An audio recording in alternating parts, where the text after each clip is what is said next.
à l'anonyme, dans notre service de consommation supervisée, en 2022-2023, on est intervenu sur une vingtaine de surdoses à bord de notre camionnette, notre unité mobile. En 23-24, et l'année n'est pas finie, on est rendu à plus de 100 interventions dans des cas de surdose dans notre unité mobile. Donc, on le remarque, il y a vraiment une explosion des cas de surdose.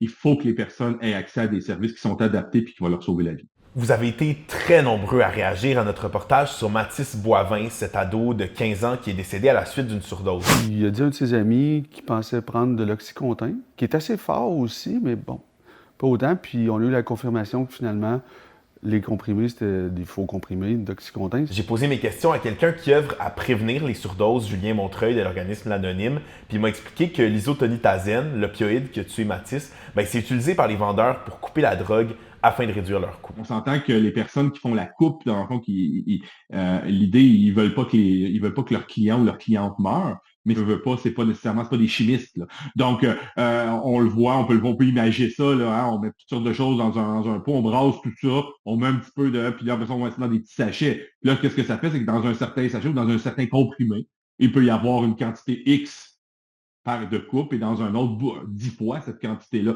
Donc, c'est une espèce ça peut être une espèce de roulette russe. Là. Souvent, l'autre élément aussi qui est super important quand on parle de crise des surdoses, je parle de contamination, on parle de stigmatisation. C'est-à-dire qu'encore une fois, les personnes consomment cachées, consomment seules, c'est très mal vu. Et donc, le mix des deux, tu as une substance qui est contaminée, puis tu es tout seul quand tu la consommes, mais ça amène à des décès qui sont hyper tragiques. On le comprend, les surdoses, c'est une véritable crise de santé publique. J'ai demandé à M. Montreuil s'il y avait des pistes de solutions pour prévenir d'autres tragédies. Nous, ce on va conseiller, c'est oui, de venir dans des services de consommation supervisés, ne pas consommer seul, s'assurer aussi quand on consomme, il y a un certain temps avant que les effets puissent apparaître et tout ça. Donc, si on connaît pas les différentes substances, si c'est un nouveau vendeur qu'on a rencontré, chez qui on a acheté, de peut-être l'essayer avec une plus petite quantité que d'habitude. À l'anonyme, on prend la légalisation des substances. La légalisation, pas pour que cette substance-là soit vendue dans des dépanneurs à tout le monde, mais pour que les gens qui consomment aient accès à des substances qui sont sécuritaires, justement pour que ces personnes-là ne meurent pas.